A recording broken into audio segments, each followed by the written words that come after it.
Once again, I want to welcome everybody. Good evening, good afternoon, and good morning to all. We're very glad that you're going to be joining us today for our web event, Agile Consistency versus Flexibility, Creating a Culture of Change. Again, my name is Miriam Sani with the marketing team at cPrime, and we're very happy to be partnering with Tasktop on the presentation that will address, several issues and challenges that face organizations today as they strive to remain relevant in this ever-competitive marketplace. Before we get into some housekeeping details, I'd like to introduce our speaker, Steve Adolph, whom I've had the pleasure of meeting a couple of times face-to-face, so it's great to see you again, Steve. Steve is sometimes yet another Agile coach, sometimes an entrepreneur, and at other times a management consultant. He provides consulting through cPrime Blue Agility, where he pursues his passion for helping organizations get the job done. Steve has been creating and managing software development projects long enough to remember Fortran and PDP-11F. His professional career has included many exciting and critical projects, including designing call processing software for digital telephone exchanges, leading-edge network management systems, railway systems, and more.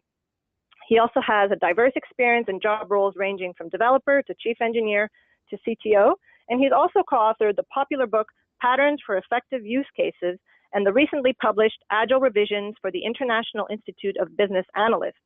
And when he comes across a little bit of spare time, if that's possible at all, he loves playing tag with his daughter, skiing, and cycling. And don't tell anyone, but it's also said he is an opera lover. Well, thank you, Miriam. And everybody, welcome. Really appreciate you joining us today. And so the title of this presentation seems to be a little bit of an oxymoron, Agile consistency versus flexibility, because the very nature of Agile is to be flexible. How are we getting into a situation where we have to seem to choose between consistency and flexibility? So this is what this presentation is really all about. One of the main goals of doing an Agile transformation is to create consistency within the team so it can actually work together.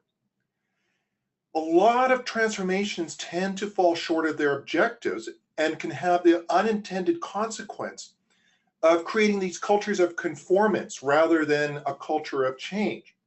And so what we want to do is try to come up with an explanation as to why this can happen. So we'll compare mechanistic models of organizations with organic models of organization. And finally, we're going to present a 2+1 model for systematically creating consistency and a culture of change. And this is where my colleague Philippe Coutin is going to help us out a bit. So let's just take a look at a typical Agile transformation. It's a little bit of a caricature, but here's something that I often see as a consultant working with an organization, the so-called islands of agility. And what you see here is we have 3 different teams. They are using different tools. You can see one's using Visual Studio, one's using Eclipse, and probably a management team using, of course, Excel. And they talk different languages. For example, in the wonderful confusion, you ask 3 people what the definition of a feature is, you're probably going to get 5 different answers. So if these teams are completely independent, that may not matter.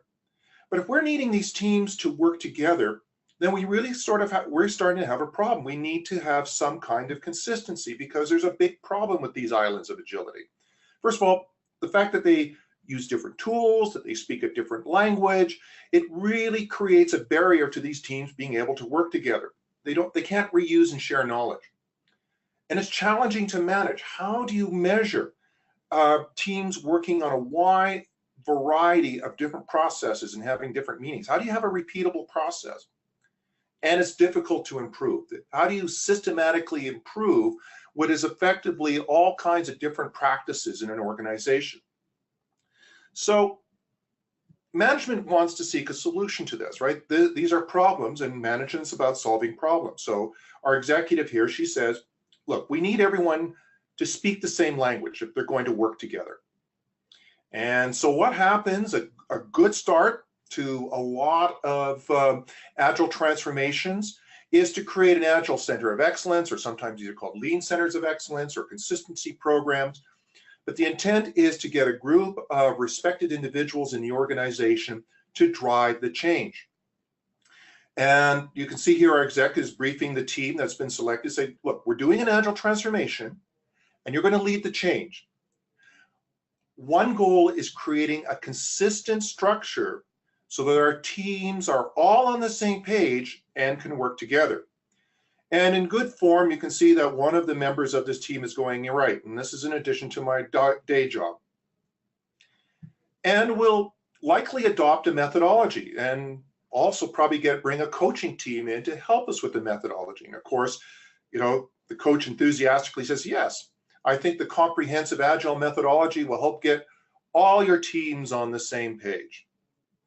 And we do exhaustive training of the teams. The teams are trained in the methodology, so we explain to them the roles, the practices, the work products that get created. And the result is, sure enough, here we see all of our 3 teams now, they're all using the same tools, they're using the same processes, they're all speaking the same language. So our exec is going, finally, we have a consistent structure. Question we want to start asking, though, is can structure on its own create alignment? Are we using structure as a proxy for alignment? One of the great mantras in the Agile world that was sort of coined by both Alistair Coburn and Jim Highsmith is people trump process. And look what the conversation that's happening here. We have our exec, she's talking to one of the analysts, and she's going, how could you miss those dependencies? Our methodology has all kinds of coordination meetings. Aren't you holding them? And our analyst goes, well, yeah, we are. And when we were in them, all of us heard the same thing and we all thought we were on the same page. It turns out, I guess, we weren't.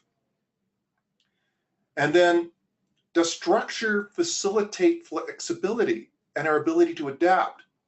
And here we have one of our engineers coming up and saying, some of these practices just aren't going to work for us. And our exec saying, well, if we don't have consistency, we're going to have chaos. And then she accuses the engineer saying, you're just saying that because you find the changes inconvenient. And then what happens to our culture of change if we are over enthusiastic in our desire for consistency? Here we see a team that's wanting to try something different, and somebody comes from our Agile Center of Excellence and says, that's not how we do Agile. And so completely shutting down the opportunity for change. So what's the result? Well, as you can see here, our team's not looking very happy. And you notice the charts here kind of showing that, the trend for the demand for software and for profit and for hope is not trending very well. It's going down. And here's our exec going, but we're Agile. I thought things were supposed to get better with a consistent structure. And something that might be of interest to you here, the current issue of the Harvard Business Review for November, December, has a very interesting article in it about corporate transformations, how they have a miserable success rate. Over 3/4 of the change efforts flop. Now, this is for the overall transformation of a corporation, not just focus on the software team. But it is some evidence that backs up anecdotally what I'm observing in a lot of organizations, that a lot of the early enthusiasm for the Agile transformations seemed to be resulting in flops, or they're not meeting their objectives. And so here we see our poor exec going, we did everything right. How did it go so wrong? And so I'd like to go to the first poll here and ask you, does any of this seem familiar? Like, yeah, this is my life right now. Or, well, sort of, yeah, we're running through, we're in the midst of a transformation and we're seeing some issues, but it's moving in the right direction. Or no, hell, we've got a great transformation going, or you just don't know. So take a few moments. Okay, so Steve, we see here that about half of our respondents are, kind of like in the middle of the transformation, and they're still experiencing issues. about a quarter of them say that, yep, this is what their life looks like right now. And 10% say that they're really in the middle of a successful transformation, which is a great thing to hear. And then about 10% say that they don't know because they're still exploring their options, maybe looking at what is going to be the best thing for their organization. So how do you see those results? Is that are you surprised by these, or is that what you would expect? That's a bit of what I expected, and that was sort of the motivation for creating this presentation and this webinar. I would say to the people who are saying sort of, first of all, I would say to the people who are doing well on the transformation, congratulations, guys, because one of the things that we really want to put out there is that this is not easy. Doing the transformation is one of the hardest things that you are going to take on. And one lovely friend of mine who I was working with, a major US health insurance company, she was able to dig up research that showed how hard change was. And that research suggested that people who had recovered from a life-threatening illness, only 1 in 7 people were able to make the lifestyle changes necessary to have a guarantee of a longer life. That's a frightening statistic because it suggests that we all love our lives, and yet only 1 in 7 people are capable of making the lifestyle changes necessary after having a major health event. How hard is it for a corporation or an organization to make those changes? And for those of you in the sort of category here, part of the intent behind this presentation is to say, yes, it is hard. Keep pushing. And maybe here's a few things you want to take a look at. And the yes, I mean, I think hopefully some of what we will be talking about here will explain, maybe give you some insight into some of the issues that you're running into. But the numbers are kind of what, I'm really glad we did this poll, because the numbers tend to back up what I'm seeing anecdotally. Great, thank you to all our audience for responding. Thank you. Okay, so there we go. So this is the thesis I'd like to put out, is that seeking consistency by standardizing practices and tools in knowledge-based work processes, okay? I regard engineering, software development as knowledge-based work processes, risks creating unhealthy processes. I look at our organizations as ecosystems. And by creating standardized practices and tools, we're creating an unhealthy ecosystem because we risk creating processes that cannot adapt. And to understand this, let's take a look at 2 models of consistency. Okay, if anything, the biblical story of the Tower of Babel taught us is that we need consistency to work together.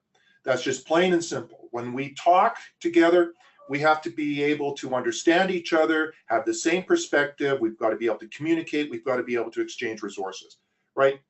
Bottom line, we have to have consistency to work together. The question now becomes, what do we mean by consistency? Because in many cases, we have to ask, is consistency conformity? And this is one of the questions that really we have to challenge ourselves with. When we say consistency, are we saying conformity? And the definition of consistency really depends on how we see our organization. And if any of you have done an MBA program or interested in this, you may have seen this book by Gareth Morgan, Images of Organization, where he presents multiple models of an organization, how an organization can be modeled as a machine, how it can be modeled as an organism, how it can be modeled as a neural network. Here we choose to take 2 examples to explain consistency or define consistency. We'll look at the organization as a machine, and we'll look at the organization as an organism. Now, the machine model of organization comes from our good friend, Frederick Taylor. And as you know, many of us in the Agile community love to use Frederick Taylor's name as a curse word, as pejorative. But he wrote those principles of scientific management where the focus on the organization was as a machine and therefore efficient operation, being able to produce the most goods and services for the least cost. And so he described an organization, therefore, as the best way to set ourselves up was to have a bureaucratic organization with well-defined job descriptions, management by objectives. Think of a factory model, mass manufacturing. We're setting production quotas. And that the people who, we train people in very small jobs, but so the responsibility for planning lies with management. And so if we apply this now, this machine model of consistency, it gives us what we would call the software factory. Excuse me for just 1 second, please. And some of you, if you're in my age demographic, may remember in the late 90s and early 2000, that was actually considered to be the ideal software development model, was to create the software factory with very well defined job descriptions, well-defined artifacts, all enforced by a single tool. That was even, computer-assisted software engineering was playing a big role in that. But the question I have to ask you, is the software factory the solution? Mechanistic models work really well where there's little need to adapt. And you have to look, in your organization, is there very little need to adapt? Are the tasks straightforward? Is your environment stable? There's no variation in your products? That just doesn't sound like the traits of knowledge work. That doesn't sound like the traits of any engineering or software development organization that I'm familiar with. Knowledge work requires we have flexibility.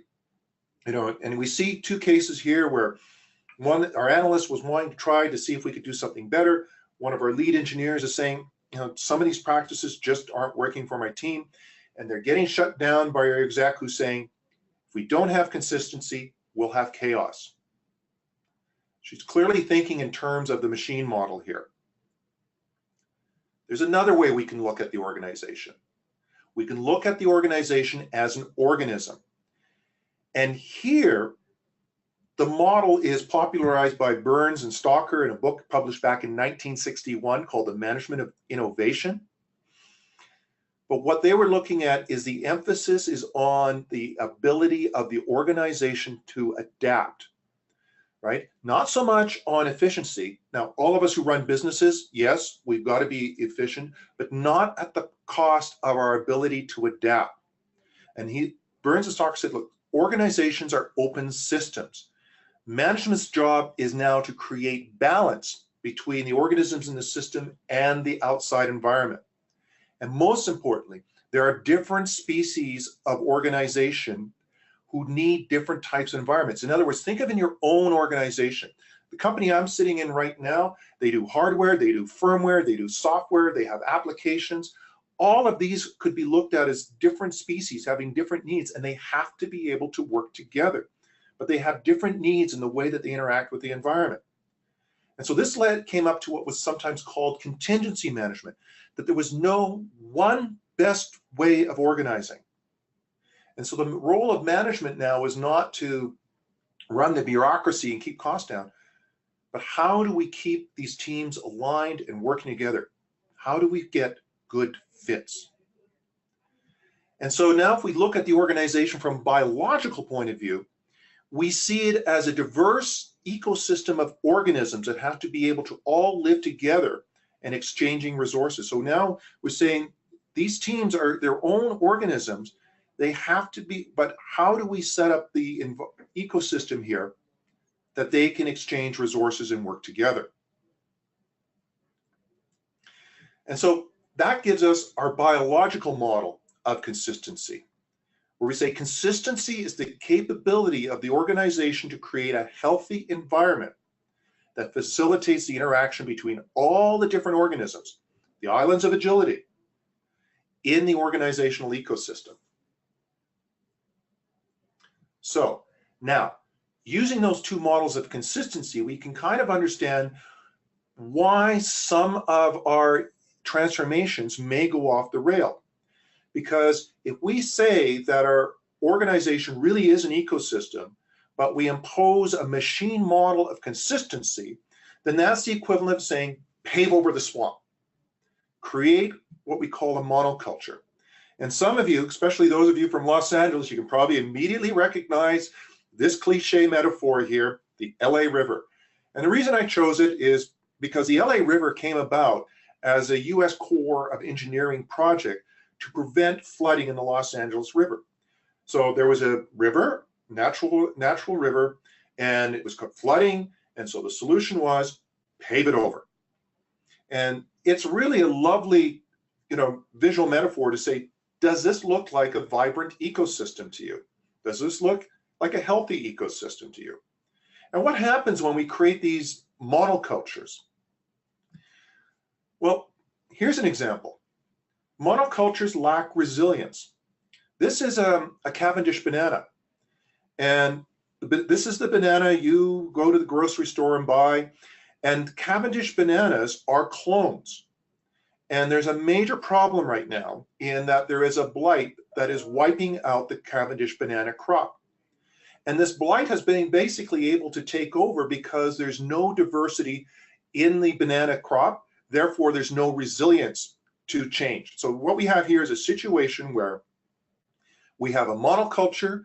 All the bananas are a clone of each other. We now have a blight. The blight has been able to quickly wipe out the crop. So we have a lack of resilience.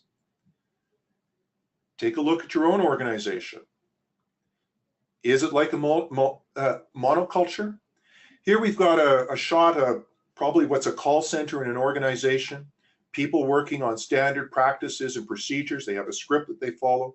What happens when they get a call or get a task that's off script? How well can this organization adapt? How well can it tolerate disruption? Here's another problem in a monoculture, is we get invasive species.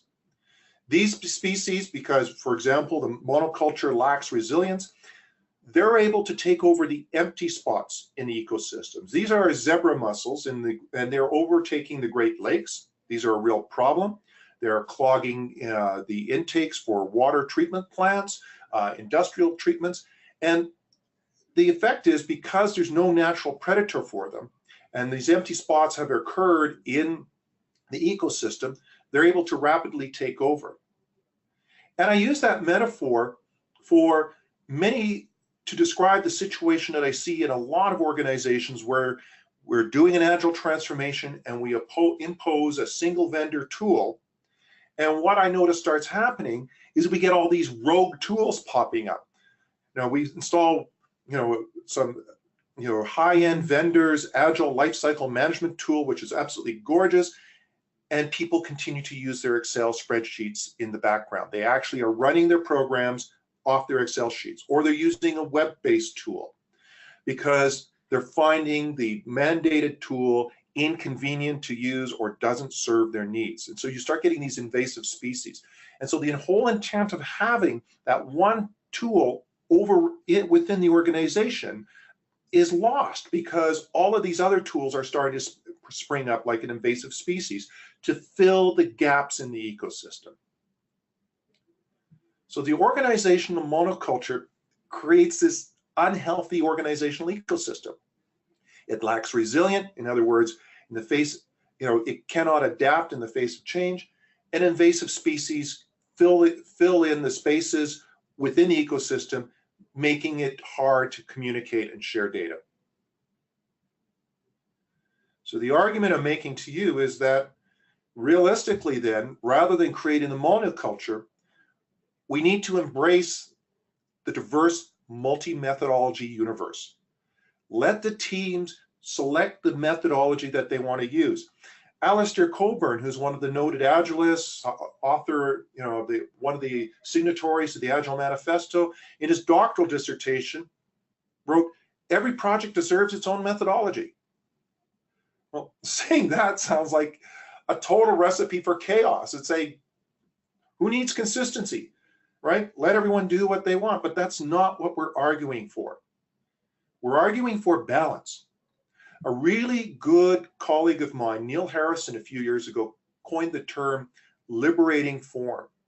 And he used it to describe enough structure to channel and create and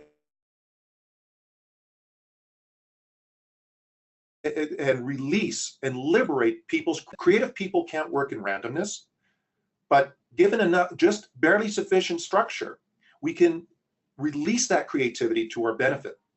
And that's the approach we want to start taking with our methodologies tools. Start thinking of them as not as tools of conformity, but as tools, as guardrails to create that liberating form. Minimize the mandated practices to what is necessary to liberate that creativity. Jim Highsmith, one of the original signatories again to the Agile Manifesto, a barely sufficient process. So that sounds great. It sounds very pie in the sky. How can we systematically do that? Well, for that now, I'd like to turn this over to my good colleague, Philippe Kuchin, and have him explain a model for creating a systematic approach to transforming our ecosystem. Philippe? Okay, thank you, Steve, for inviting me to barge in your webinar. Yeah, so there's a vast spectrum of software projects out there. Even in a single organization, there's a vast spectrum of software projects. So how are we going to try to achieve what Steve was trying to message this morning? You know, flexibility on one hand, conformity, where's the balance? So Steve, the reason he invited me, he hooked on a little fable that I wrote a few years ago called The Frog and the Octopus. So do you want to go through the fable and I'll read it and then we can get to the real business, Steve? Yes.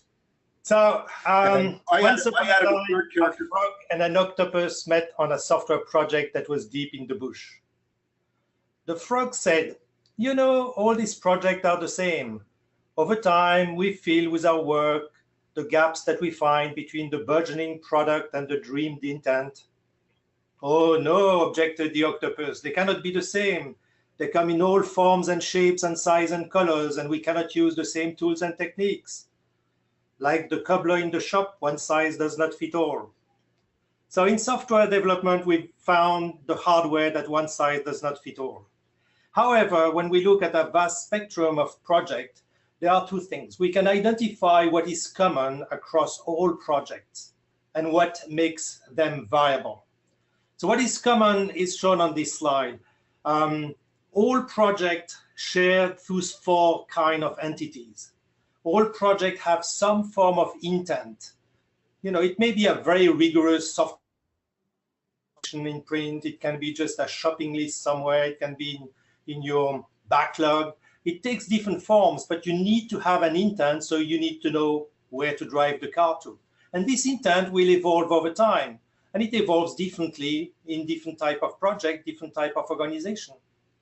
And then across, you have the product. This is much more objective. You know, the software product, we can look at it, it's on Git or ClearCase or whatever, we can assess it. It also evolves over time, and hopefully it implements some or all of your intent. Intent and product are also the two elements where we can discuss about value. You know, the intent has some expected value and the product has some actual value. This is what we sell, this is what we distribute. Now, the magic thing that makes the intent turn into a product is the work that we do. In some ways, it can be in Microsoft project, it can be in Post-it notes across my screen, it can be on a Kanban board. There is some representation of how the work is going to evolve over time. And in software engineering, we're still not that good at that. And then there is the magic ingredient. If we had a machine that would transform the intent into the product, that would be magical. This would be, you know, the automated software factory that Steve was hinting to. Unfortunately, the work is done by people. So we have people, they evolve over time, they're different level of quality or competency. And work and people, this is where we have cost, the cost of software development. And we have to balance the value and the cost. So all those elements, you'll find them in your project, whether it's a 2-person, 2-week project or they all have some form of intent, product, work, and people. Now, There's another part of that model, variability. That's where the Octopus said, yeah, all the projects are different. And we've known for many years what makes project very different. The number one thing that makes project very different is size, in whatever unit of measure you want to count it. Lines of code, person months, function points, you name it. Size will make things very different. You will need much more process and tool if you have 50 people than if you have 5 people. And then there's a few others, and they vary. Team distribution is usually a big impact. Criticality of the software, you know, if the software that you develop may kill people, you may have a much heavier process behind. Age of the system, are you working on some brand new greenfield development or dragging this huge 16 million line legacy? The type of governance that you have in your organization, the business model, how is money flowing? Are you selling software on some platform? Are you developing software internally? All these things need to be understood in your project and contrasted with the common part in order to decide what kind of process you need. So those two models are a good starting point, a good lens for you to decide how to achieve some form of conformity in some of the tooling techniques, just the jargon that you use to speak about your project in an organization. And the variability will drive how much of this tool and what kind of tools do we need. And then, and I will give that back to Steve, there is the third thing. There is the runtime approach. You know, you can have a static description of your process using the frog and the octopus, but the newt that Steve developed piggybacks on the frog and the octopus and tells you, you know, the things about the social dynamics, the thing that happened on a daily, hourly basis, weekly basis in your team. Up to you, Steve. Thank you, Philippe. Much appreciated. And as Philippe led in here, you know, this is one of the often overlooked aspects of the transformation are the people themselves. And in the software factory, it was people were treated as mere animators of the process, right? That was trying to really move towards a machine model of conformity. Well, if you look at this picture of a team, these people probably don't look too conformant. And most studies will show that how people work together, the informal agreements and day-to-day plans that people make is completely swamps out all other factors that determine success. And that's where we introduced this +1 part of the model, the so-called newt. And the newt evolved from a study where we were asking people, how do you manage the process of software development? And the biggest problem people cited was, well, we're just not on the same page. And then we're looking at, well, what are the processes, the social processes that take place that people engage in to get them on the same page? And who are the people and what are their roles? And so this model here, called Reconciling Perspectives in the Newt, was developed to capture the roles, the social roles of how people work together to create alignment. And so the argument here is that the creation of alignment is very much a social process. It's not something we can just create by structure alone, by putting people into for example, into a coordination meeting of some kind. So now we have two models of change. Now we can start explaining what the differences are, why some of these transformations may be going off the rails, and how maybe we can address and intervene. So the first model here, the machine model, effectively this is pave over the diversity of the ecosystem, install the methodology, and then expect our context and social systems to adapt. So this is strictly where we're only interested in the frog.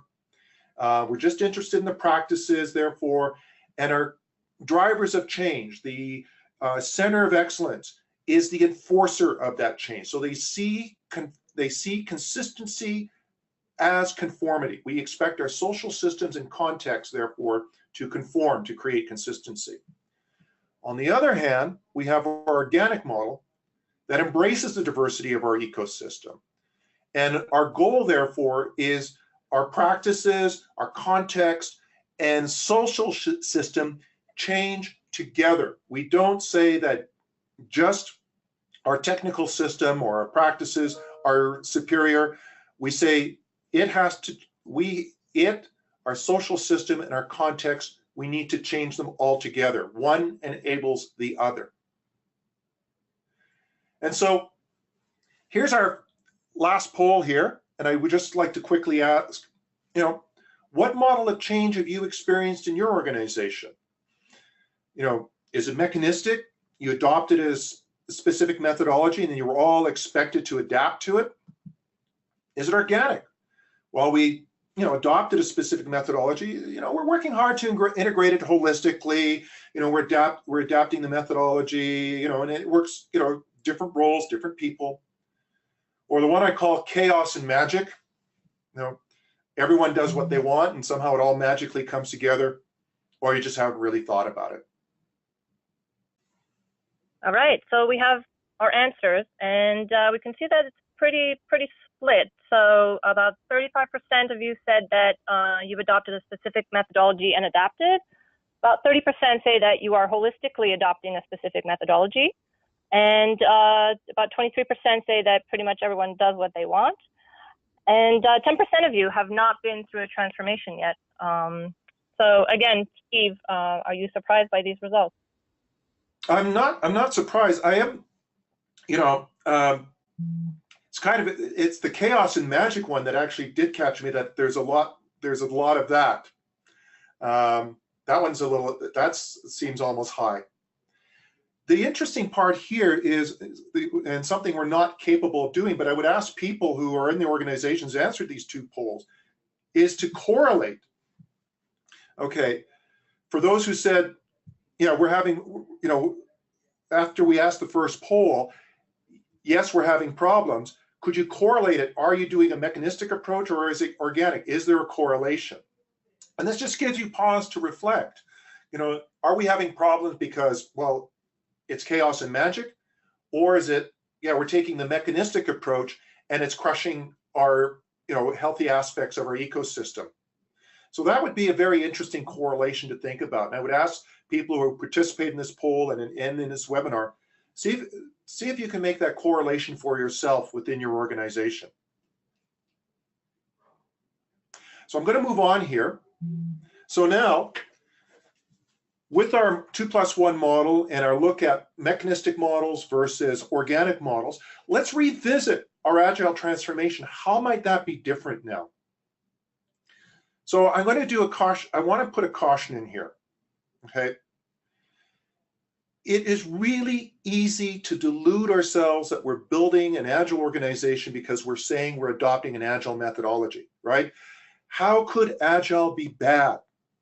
I want to argue that agile in itself is the difference. What we're talking about here is between doing agile and being agile. I think many of you may have heard sometimes pejorative, oh, they're agile in name only. And so what I'm asking you here as we go through this is start using our frog, octopus, and newt model to think about what does it really mean to be agile versus just doing it. So once again, we open our story where management is concerned about the islands of agility. These teams have to work together, and of course, the fact that they use different tools and they use different terminology is a significant problem for the ability of these tools or these people to work together, and therefore we need some kind of consistency. And so a good approach still is, of course, to create the drivers of change, the Agile Center of Excellence, but look at how we're changing the mandate. We're doing an agile transformation and you will lead the change. One goal is creating an ecosystem that enables our teams to work together. So rather than you are imposing a structure, your goal is to create that ecosystem. Unfortunately, this is still in addition to their day job. We adopt a methodology, or maybe two methodologies. But the difference here in the conversation, look what it becomes. Rather than the methodology will give the structure to get everyone on the same page, I think the comprehensive Agile methodology will help as a guiding framework. You know, we're starting to try and use that methodology. Remember I made that reference to the liberating form? How do we use the methodology now as that liberating form to unleash people's creativity rather than suppress it? And of course there's needs for training. If we're going to introduce a methodology, of course we have to train people. But look at the angle of the training also. So here we have our coach. Let me tell you about the comprehensive Agile framework, but first, let's make sure we understand the economics that drive this. Do you understand the intention here? Because now what we're asking people to do, yes, we have this framework. It's going to be your liberating form, but we also want you to understand what it means to be Agile, not just to do Agile. And we want you to have the knowledge and the intention so that you are able to make better quality decisions as you adapt this. So this starts helping us create a facilitating ecosystem around our teams. But then the question, of course, is how do these teams exchange, how do these teams work together? They're all using different tools. How do they exchange resources? How do we create that healthy ecosystem where they can exchange the resources? Well, my suggestion is here, don't go and impose the one true tool on people. Yes, we will probably have to have an Uber tool that helps us collect data from the teams, but interconnect and integrate the tools. I mean, this is one of the reasons, of course, that, Tasktop is an enthusiastic sponsor, but this is a realistic consideration because otherwise you're going to end up with this rogue species starting to come into the organization. So where we can, let's look at enabling diversity by integrating and interconnecting our tools rather than forcing everyone to adopt the same tool, because people who are working in a team closest to the work probably have the best idea of what they really need to get their job done. So the tooling facilitates that exchange of resources rather than as a tool of enforcement. So now we can look at how these conversations might change. When our chief engineer comes and says, some of these practices aren't working for my team, our exec is saying, well, is it because you're finding it hard to change? Or what is it about your context that we have to adapt to? And rather than our Center of Excellence for Agile enforcing practices on teams that want to try something different and experiment, we're much more facilitating of the opportunity to learn. So one of the members of our COE comes out and says, hey, you guys seem to be doing something different. And they're like, yeah, we just wanted to see if we could try to reduce our story writing effort. Okay, let's see what we can learn then. As long as you stay aligned with our principles, right? Going back to that idea of the liberating form, and run this as an experiment.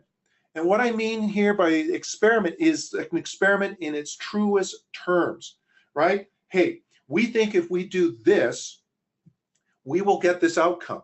So let's do this for a couple of sprints and see if we get that outcome and learn from it.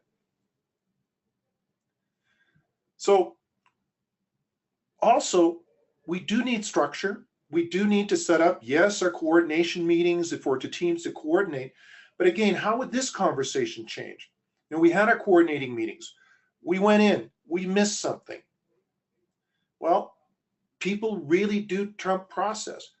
Who in your organization can really facilitate those meetings? Who in the organization can be the boundary spanners who go from team to team and really get people aligned? You cannot just rely on the structure. There are roles that people play naturally where they focus on helping getting people aligned. So here you see, for example, the conversation changes. Hey, well, what if we got Lydia to facilitate the meetings? And they're going, yeah, great idea.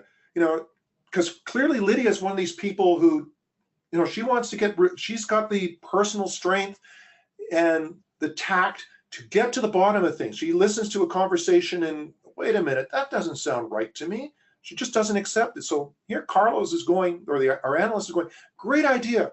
She knows how to make everyone get onto the same page and no one would dare miss a meeting. So by looking at all dimensions, the frog in terms of our practices, the octopus in terms of our context, and the newt in terms of our social dynamics, we can truly get onto the same page or have a better result. So to summarize our two approaches, in the frog, our methodology is used as a tool of conformance. In a more organic model where we're holistically optimizing both the frog, the octopus, and the newt, the methodology is used as a tool for encouraging change. The CEO in the mechanistic model, our Center of Excellence mandate is to roll out the methodology. In the more organic model, the COE's mandate is to create a healthy ecosystem. In our mechanistic model, people are just mere animators of the process. In our organic model, people are an intrinsic part of the system, and we look at the talents and capabilities of our people as we're working with trying to build that healthy ecosystem. In the mechanistic, we don't encourage experimentation. That's seen as non-conformance. In our organic, we're encouraging experimentation. The mechanistic, we have a mandated tool suite. In the organic, we're trying to integrate diverse tooling. The downside of the organic model is this is something everyone has to participate in. Process improvement is not solely the responsibility of a few appointed members to the Center of Excellence. And this is important because this is a quote from Barry Boehm, who, called maybe one of the grand patriarchs of software engineering. It said, personal attributes and human relations activities provide by far the largest source of opportunity for improving software productivity. In other words, it's a long-winded way of saying people trump process. So just a couple of final words here. I love this quote from John F. Kennedy. Conformity is a jailer of freedom and the enemy of growth. If we are interpreting consistency as conformity, we are restricting the ability of our organization to learn and grow. That is how we get back to our original title of Agile Consistency versus Flexibility. If we are forcing conformity, we are jailing the freedom of our ability to adapt and grow, the flexibility that we need. And here's a quote from Charles Darwin. It's not the strongest of the species that survive, nor the most intelligent. The ones that are most responsive to change. We adopt Agile because we believe we need to create an organization that can adapt to change. But just because we're adopting Agile doesn't mean that we're not creating a mechanistic organization. And organizations that fossilize mechanistic processes, even Agile processes, are destined to become fossils themselves. So to summarize, our biological definition of consistency.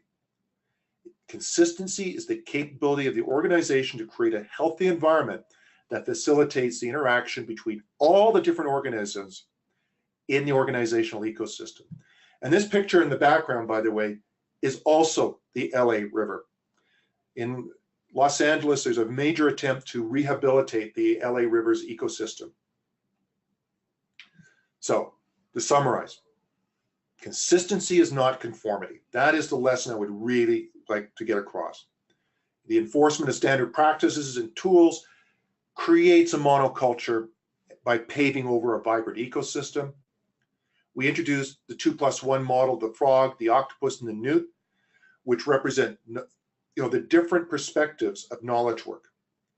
And an effective consistency program where we want to create an organization that the teams can work together. The consistency for the team to work together means we optimize the frog, the octopus, and the newt holistically.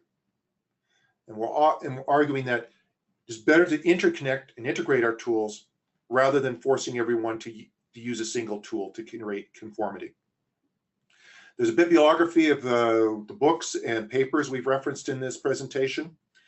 And I want to thank you all for joining me today. I really appreciate it. I want to say, please feel free to reach out and contact me if you have any questions. Would love to hear from you, your feedback, questions, comments on this presentation. And I think that's, we have a few moments here for questions. Yeah, so we have several questions that are emerging from a great presentation that you gave us. And I think they kind of revolve around two things. So one of them is going to be change management and, you know, the people and the employees' concerns and perspectives. And then the other one is kind of like surrounding the boundaries of team flexibility. So I think those kind of like the two themes that are emerging. And before I ask you the specific questions that have come through, somebody brought up the fact that software development is really creative work, and it's more like an artist painting a picture, which I thought was a beautiful analogy to start us off with our questions. So Cheryl asks, how can this approach take the time to address employee concerns and fears of adopting a new approach? And what can we do to address those fears and concerns? And I think that's a question that is addressed almost universally when we talk about transformations and change in an organization. I really thank you for that question, because that is the root question. And, you know, that's my daily job is working with organizations. And I would say that it very much is that the transformation cannot be seen as something that's done to the employees. It is something that they are part of. A lot of transformations, and this was the example that I gave in the sort of at the beginning of this presentation, was where the presentation was an executive or the transformation was an executive mandate, and it was driven top down. Most successful companies I've been with, it very much was both top down and bottom up. Management set the vision. We need to do this, but engage the employees and encourage that engagement. And for myself, I think that is one of the most successful patterns that I see is we really do need to look at these transformations as both bottom up and top down.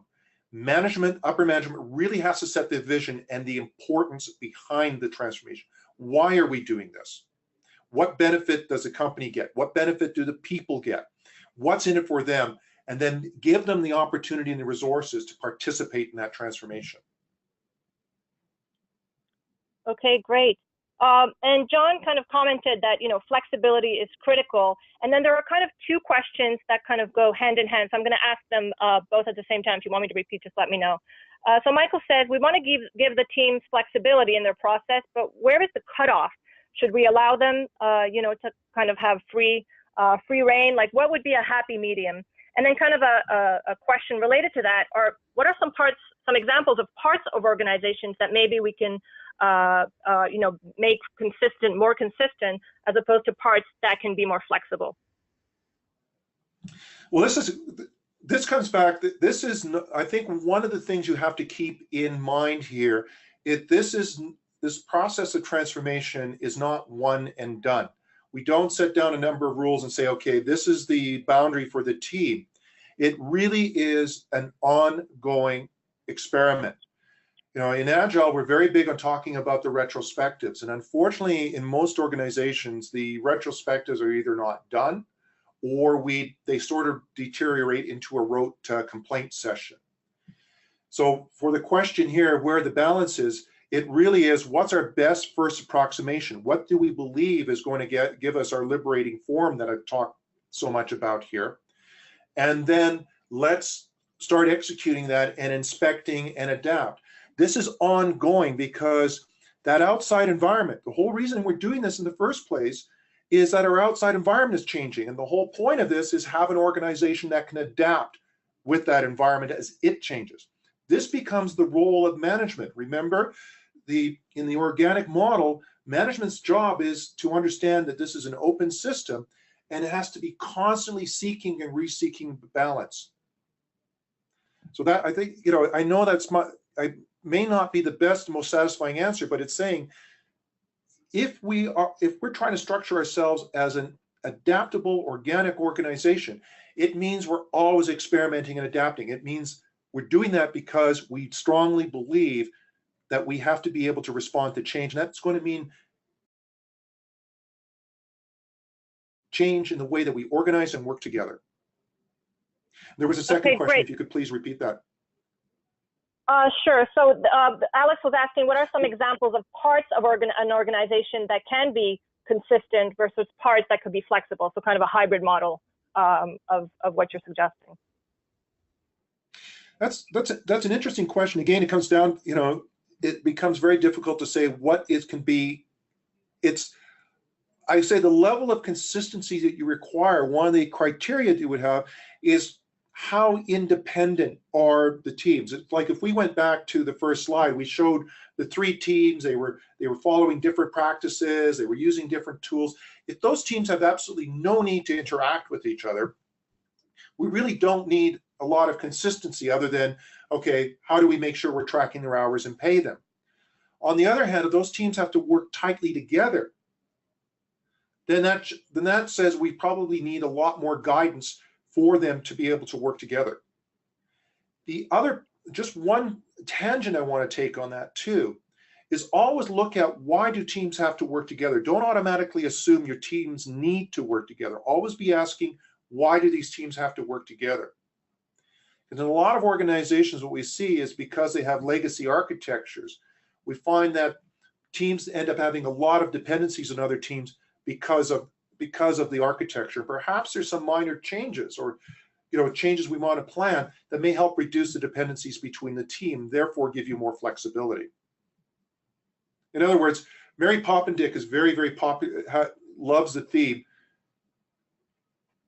Don't use Agile as a band-aid for your bad architecture. So that's a bit of a tangent, but give that some consideration as well. Okay, great. Thank you, Steve. And then Erwin has kind of an interesting question is, how can we juxtapose the concept of the least process needed that you mentioned earlier in the presentation in a regulated environment, such as, ISO 9001, et cetera? Well, that comes down, coming down to what is the minimum process needed? And it's, you're in an ISO 9001 organization, you're working mil spec. I used to design safety critical systems for railway signaling. There is a foundation. What you're looking at is, all right, what's the minimum set of practices we need to reach that? And this comes down to, that's the whole intent behind the frog, octopus, and newt model. Is yes, the frog is going to lay down that we are a regulated environment. There are certain mandated practices we have to follow. But what is the best? And that becomes part of our context. What is the criticality of the system? What it means is looking at that as, all right, who are the people in our organization here who can help us maintain consistency and stay connected? Because every practice that you put in that mandates how people have to work together, where you're ignoring your context, where you're ignoring the social side of your system, is one more practice that you have to enforce, and it simply becomes a significant slowdown to your ability to adapt. And one more thing about, again, I'm assuming if you're doing ISO 9000, you're working for a defense contractor, you're working at a safety critical system, your rate of adaptation is going to be different, right? This is that whole thing about context. Your rate of adaptation is going to be different from, for example, a Spotify or a startup company or a mobile game developer. This is what the important thing about context is. Okay, thanks, Steve. I know we're at the top of the hour. We still have quite a few questions, so we'll go over a little bit. So if you need to leave, don't forget that the recording will be available to you. So Steve, a couple of questions that are coming through that have, again, to do with the change management with the people. So Kevin asks, how do you get mechanistic people to start thinking organically? And it's hard, and a lot of times it's very hard for people to accept change. And then on the same line, Jayraj says, he's worked with some people who are, change is extremely hard for them. So how can we help those people, to adapt to that new reality and to change their viewpoints and how they see things? Welcome to my life. I think one of the things is first of all, is one is understanding what motivates, what is motivating those people, and really to understand them, because I'll be very straightforward. I've been in this, I joked about, I've been in this industry long enough to remember PDP 11s. I've worked in engineering organizations where, oh God, here comes the change of the month. Yeah, if I just keep my head down, it will go away. So especially a lot of people who've been through that, they're taking that attitude, they may be taking that attitude towards the change. So first of all, it truly is understanding what's motivating them. Second is starting to work with people in the organization that the thought leaders, the respected individuals who really can inspire the others. You know, they're saying, hey, look, if Omar's doing this, this is going to be a good thing to do. So let's give this a try. The other is find a team that you can work with that can give you success, because there's nothing that motivates people faster than success. And I'll give you a quick example of this. I was at a large agricultural manufacturer a few years ago, where one of their teams had a major crisis. They were not going to deliver. And it was one of those projects where, this was going to break a lot of people's career. And they did the equivalent of a Hail Mary. They asked us to come in, help them with some changes. And we made a few changes, and the project was able to deliver.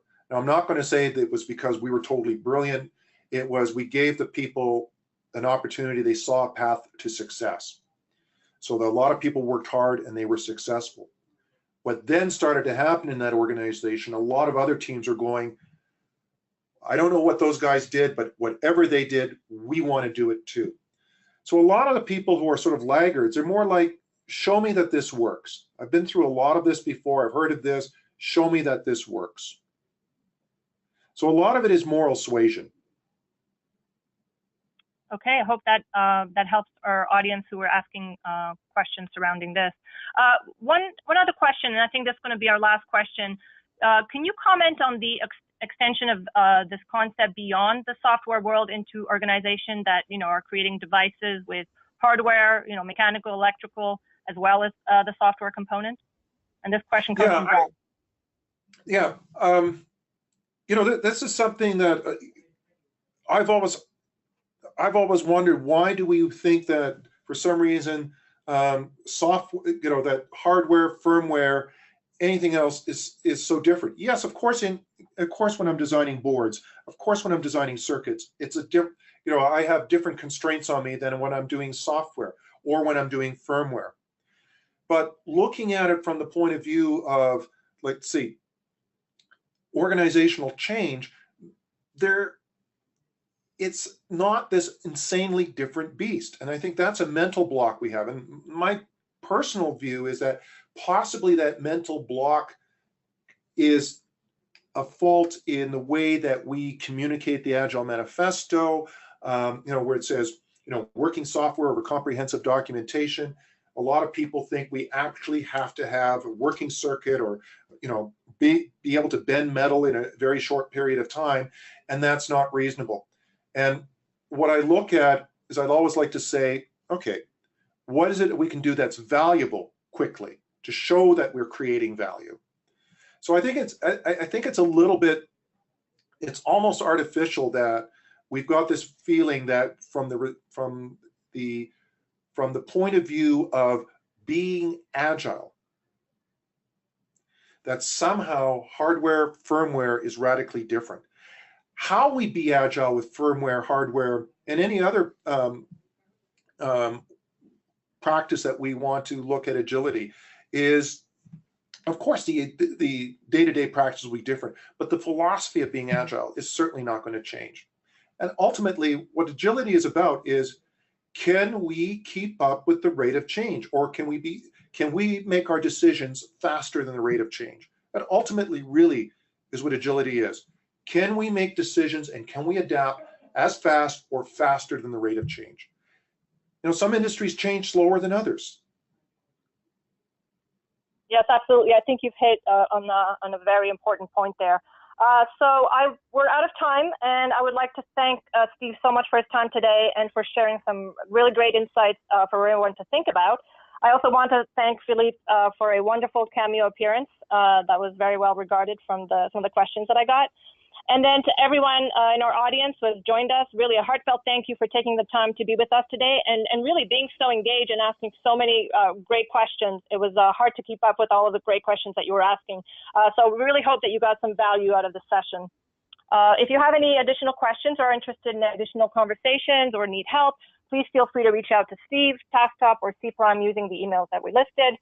And finally, we will be sending the slides and the recording out to you, so watch for it in your inbox within 24 to 48 hours.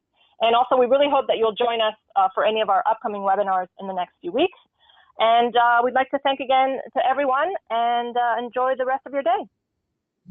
Thank you, everyone. Much appreciated.